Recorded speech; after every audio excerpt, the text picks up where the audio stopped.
セイバー、聖杯を破壊しろ。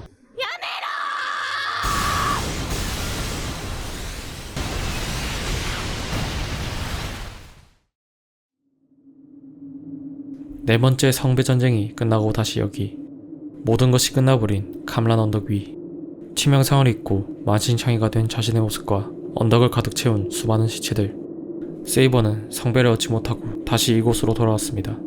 어디서부터 잘못된 것일까요? 언제부터 잘못한 것일까요? 상처투성이의 기사왕은 성배 전쟁에서 자신에게 쓴소리를 했던 다른 시대 왕들의 조언들을 되짚어보면서 자신의 과거를 돌아보기 시작했습니다. 인간이 아닌 최고의 왕으로서 태어난 것보다 만들어진 것에 가까운 소녀였던 알트리아 펜드래곤은 오직 왕이라는 직책에 맞는 존재가 되기 위해 어린 시절부터 검술을 연마하고 교양교육을 받았습니다. 그녀에게 자유시간이라는 것은 사치였으며 잠을 자는 시간은 하루에 3시간 뿐이었고 그 짧은 수면 시간에서도 그의 스승이자 위대한 목마이 마법사 멀린에게 꿈속에서 가르침을 받았죠.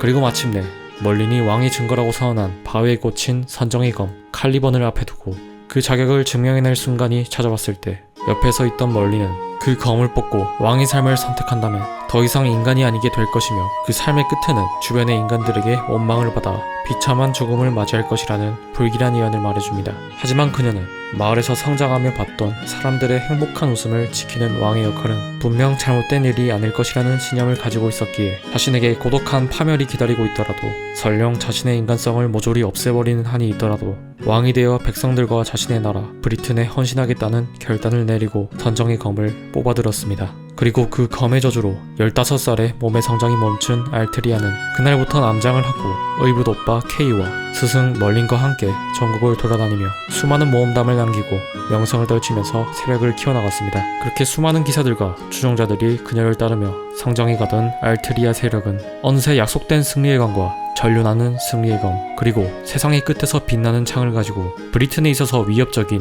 악의 존재들을 모두 몰아내는 등 눈부신 업적들을 세우며 진정한 왕의 자리에 올라와 있었습니다. 그 이후 10년이라는 세월 동안 분명 브리튼은 번영했습니다. 전쟁이라는 비극의 이야기는 줄어들고 기사들의 이야기가 수없이 꽃피우게 되는 낭만의 시대의 도래였죠. 하지만 그 이후 과거에 토벌했었던 이민족들의 침공이 다시 일어났을 때 왕의 비극은 시작되었습니다. 어쩌면 그때부터였을지도 모른다는 생각을 하며 기사왕은 힘겹게 몸을 무의식에 맡긴 채로 걸어가면서 과거를 계속 기억해 나갔습니다.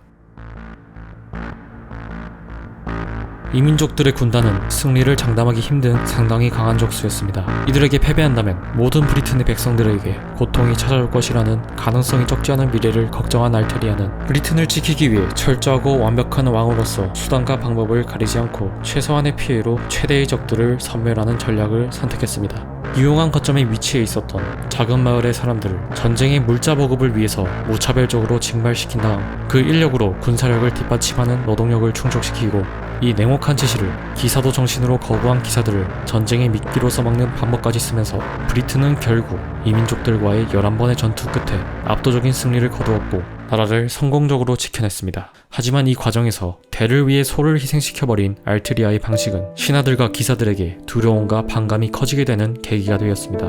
이 잘못된 평화의 쟁취를 기억해낸 기사왕은 당시 한 원탁의 기사가 자신에게 실망하여 떠나면서 했던 작별의 말이자 지금에 와서도 결코 잊을 수 없었던 말을 다시 한번 떠올렸습니다. 인간성을 버리고 백성들을 위하는 완벽한 왕의 길을 택한 알트리아였지만 왕으로서 인간성을 버리고 헌신할 뿐 완전히 인간성이 사라진 것이 아니기에 이날부터 그녀는 매일 밤 자신의 어긋난 삶의 방식에 대한 고뇌에 빠지게 됩니다. 하지만 아무리 생각해봐도 왕인 그녀에게 있어서는 최소한의 피해로 위험 요소를 배제하는 최적의 방식을 택했을 뿐 그 선택에서 생기는 반감은 어쩔 수 없는 것이라 생각하고 계속해서 그녀가 했던 것처럼 완벽히 기계적이고 냉철하게 최선의 판단을 내리는 왕의 모습을 유지해갔습니다. 이런 그녀의 인간적인 고민은 원탁의 기사들 중에서 오직 뛰어난 무용이 아니라 적대하는 상대 역시 한 명의 인간으로 봐줄 수 있는 안목을 기대하고 등용한 베디비어의 존재와 그와의 대화에서만 조금씩 드러났을 뿐 주변의 최측근 기사들이었던 원탁의 기사들에게조차 그녀는 내혹한 왕일 뿐이었습니다. 이런 그녀의 방식에 찬동하며 숭배하는 가베인과 아그라베인 같은 신하도 있었지만 말이죠. 그렇게 알트리아가 왕으로서 백성들의 행복을 위해 열심히 통치해나가며 다시 한번 평화의 시간이 찾아왔지만 브리튼은 변해가는 세계의 법칙에 의해 멸망으로 달려가는 중이었습니다. 수백 년 전의 과거, 신에게 받은 계시를 바탕으로 인간만의 힘으로 행하는 마술을 확립시켜서 신대를 정렬시킨 마술의 왕 솔로몬에 의해 신비가 사라지고 고대의 신들과 환상종이 떠나면서 인간이 행성의 최대 세력이 됨에 따라 지구는 물리법칙을 변화시키게 되고 대기 중에 있던 에테르는 사라지게 되었습니다.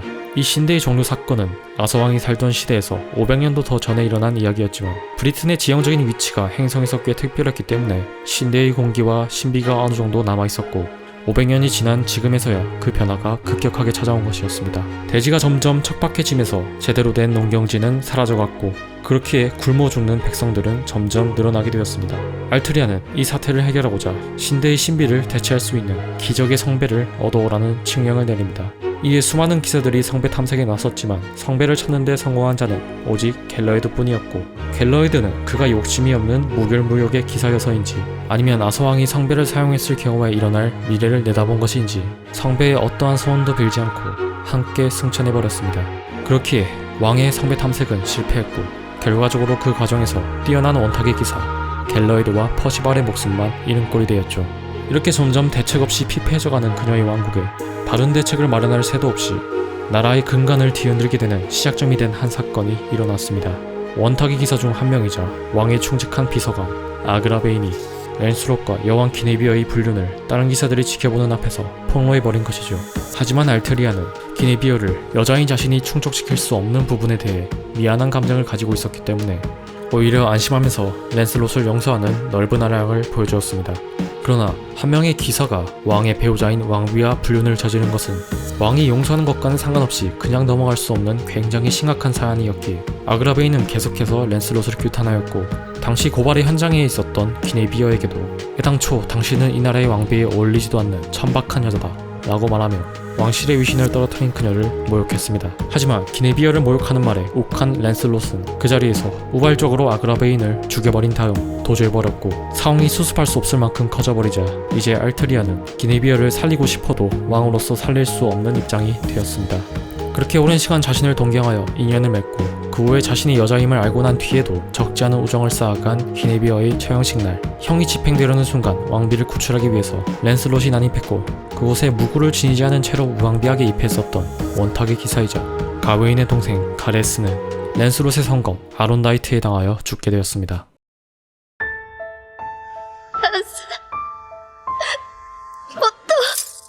성매전쟁에서 칼을 맞대었던 그의 모습이 다시 한번 떠올랐습니다. 동료들을 부정하고 부당하게 베었기에 빛을 잃고 성검에서 타락한 마검이 된 그의 칼 그리고 자신의 죄를 외면하고 침묵하기에는 올곧은 측면이 강했기에 죄책감과 자기 혐오의 구렁텅이에 빠져서 끝내는 광기의 몸을 맡기고 자신을 향해 증오를 발산하는 타락한 신하의 모습. 알트리아의 몸은 점점 한계에 가까워졌습니다. 끊어질 듯한 의식을 붙잡으며 그녀는 브리튼이 멸망하게 된 마지막 과거 모드레드의 반란을 떠올렸습니다.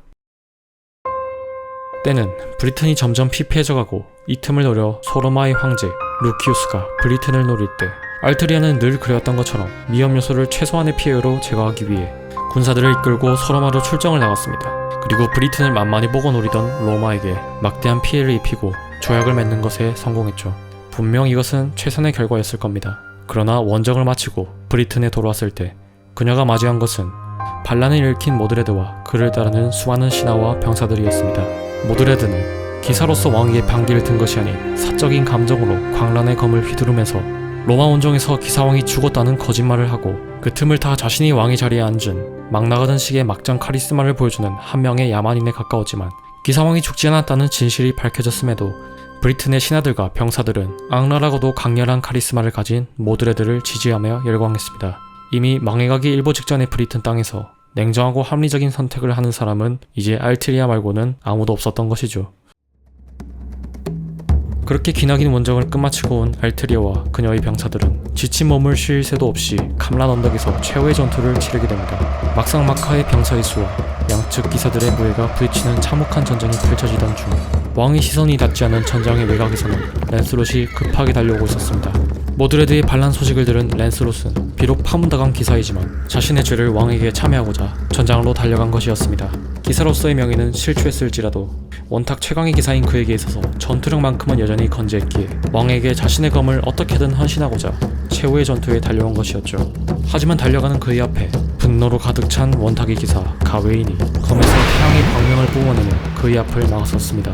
랜슬롯은 왕을 돕기 위해 달려온 것이지만 동생을 죽이고 왕의 아내와 불륜을 저질렀으며 동료를 죽이는 만행을 저지른 랜슬롯을 당연히 믿을 리가 없었던 가웨인은 해가 떠 있을 때 무적의 방어 능력과 3배의 공격력을 얻게 되는 자신의 강함으로 그를 응징하고자 성검을 휘둘렀습니다. 하지만 마검이 되었어도 여전히 날이 빠지지 않는 강력한 정령의 검 아론다이트를 든 랜슬롯은 해가 질 때까지 그의 공격을 방어하는 전투력을 보여주고 해가 지자마자 무적의 방어가 해제된 가웨인에게 중상을 입혀버립니다.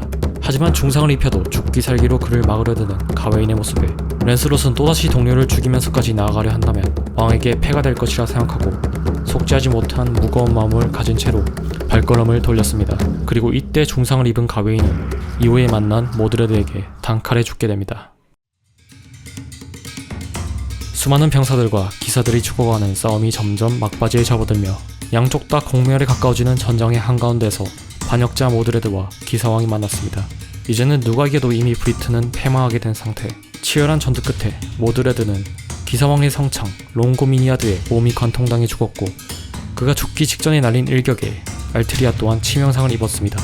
그렇게 모드레드를 죽인 뒤 또 다른 적을 찾기 위해 주변을 둘러보기 시작한 알트리아는 언덕에 끝없이 쌓인 시체의 상과 모든 것이 끝나버린 브리튼의 풍경을 마주했습니다. 분명 자신은 인간성을 잘라내고 최선의 선택만을 해왔을 텐데 백성들의 행복한 삶이라는 결과를 위해 과정에서 생기는 모순도 대를 위해 소를 희생시키는 선택도 나라의 미래를 위하여 감수했는데 그 결과는 주변 사람들에게 원망을 받고 브리튼은 종말을 맞이했습니다.